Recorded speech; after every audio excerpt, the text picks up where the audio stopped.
All right, so when it comes to Colombia, what's one thing that everybody should do if they're going to visit Colombia? Like one thing. Go to Tirana Park, or not in, but near Salento. No, Tayrona Park is near Santa Marta.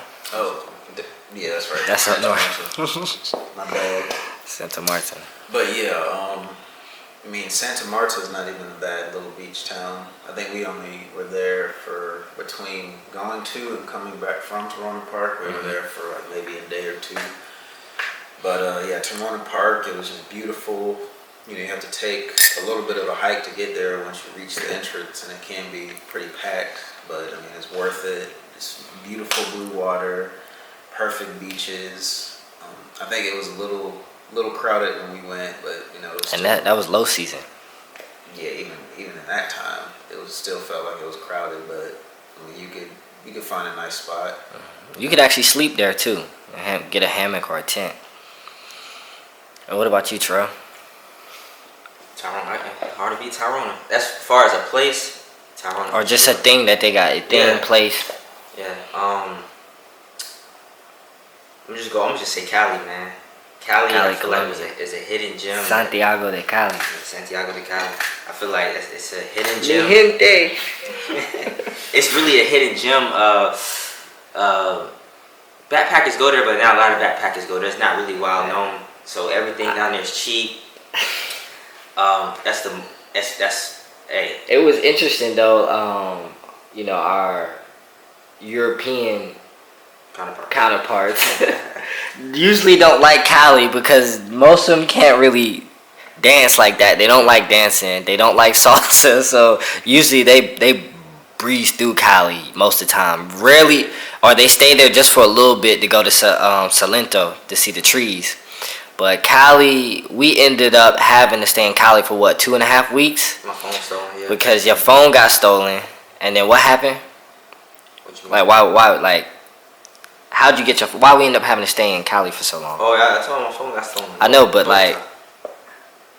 So essentially we had to stay in Cali for 2.5 weeks because he had a backup phone here in the United States, and he was getting it shipped to the United States, to Colombia, Cali, out of all places, and they had it like what, stuck in customs for like a week. Yeah, so Colombia had, which I found out.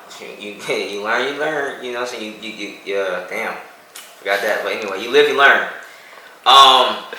So they have a bad post office service system. So when I got it shipped, my girlfriend shipped it to Cali, right? So we was in Bogota. Next city's Cali, not that far. I think I did 3-day shipping. So I spent, bread. So when I got there, I'm thinking it's gonna be there in like maybe a week. They let us stay in customs without checking it for a whole week just because their system's so bad. I'm calling. I had the people that's in charge of the hostel calling for me because they can speak Spanish better than I can. They speak Spanish and some of them speak English as well. So it was definitely troubling times when you don't have a phone.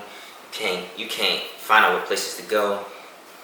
No Uber, doing a taxi, they might rip you off. Yeah. So, and then when they went to Salento, I'm really by myself without no phone.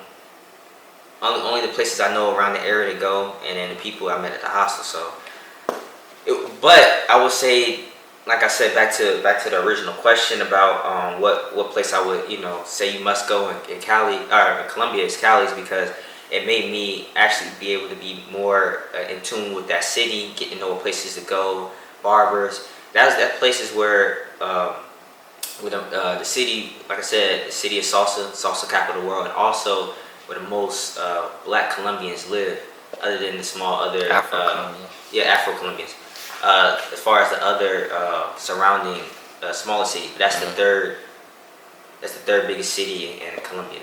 So just being there with you, just basically people that, like I said, look like you and I. You know what I'm saying? If you're watching this and you black, you know what I'm saying, African American. But just speaking a different language, it was definitely dope. Just seeing that and what they incorporate into their salsa dancing, and I feel like it was definitely experience. It was really experienced.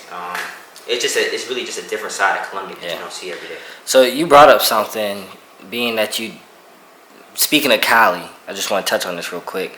They said that Cali was a place that was very dangerous. Did y'all feel that way? Disclaimer. I did not feel that way at all. But we did know somebody that got robbed. As you get robbed anywhere, you know what I'm saying? Shoot, I know a friend that got robbed on a Tinder date. You know what I'm saying? In the States. In the States. But I'm saying like, I did not feel unsafe. And maybe it was, like I said, we're gonna keep it real here. Maybe it feels unsafe because there's more black people. It's That's a lot. what I was gonna say. A lot. Same they say about Panama a little bit. In Brazil. Now, So, granted, these places you do have to take precaution. Yeah. But what you saying is, do you feel like I didn't have to feel like I had to be extra safe. Yeah, you saying you think a lot of people say that because the majority of the population in these places that they're saying are unsafe are majority black. Yeah. Yes. Well, also I would even aside from color, when we went to we took some salsa classes in Cali. We met, where's that lady from? The blonde hair. Remember the shortcut? She was from Europe. She was like from the Netherlands or something. Yeah. So we had this lady from the teacher from the Netherlands. Didn't dance salsa at all. Came here for she was from Sweden or some Switzerland. Switzerland, yeah. Switzerland. She didn't dance at all. Came here, took classes. Classes was cheap, probably like what, $5 for a private lesson. She took classes, immediately loved it. Immediately loved so she Colombia, felt like she joined into Cali. a community. It felt like she joined into a community, and she's been staying there ever since. And that's a girl from Switzerland. Yeah. You know what I'm saying? And amazing dancer. And she's still there now. Still there now. Took lessons with her. She told us to meet her. You meet some of your teachers out in these other dance places, and they teach you dancing. They'll help you out. Like I said, this is an amazing experience that I think, other than Tyrone Park, that many people don't go, is Cali. Santiago de Cali. Yeah, if you ever go to Cali, make sure you go to La Topa Talandra. Yeah. Biggest salsa club they have. And then you got to go to the school. What is it? Salsa Pura? Salsa Pura. Yeah, Shout out to Salsa go there. Pura. Yes, yeah, they really hooked the boys up, man, with the salsa. Yeah, I see the video too. Salsa Pura, yeah.